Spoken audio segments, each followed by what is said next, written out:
सांगा।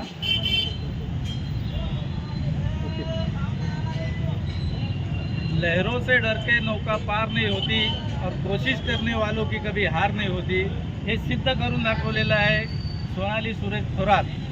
या बाळाचं फार फार अभिनंदन, कौतुक। ही मंत्रालयात फॉरेन्सिक लॅब डिपार्टमेंटमध्ये MPSC परीक्षेतून उत्तीर्ण झालेली आहे आणि तिथं रुजू होणार आहे। आई वडिलांच्या अथक परिश्रमातून आणि हालाकीच्या परिस्थितीतून त्या परिस्थितीची जाण ठेवून या बाळानं परिश्रम घेतला आणि हे यशाचं शिखर गाठून दाखवलं, त्याबद्दल तुझं अभिनंदन।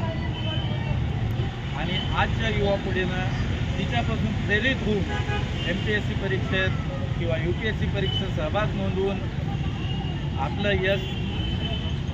यश मिळवावं हीच मी आज या माध्यमातून आवाहन करू इच्छितो युवा पिढीला। धन्यवाद।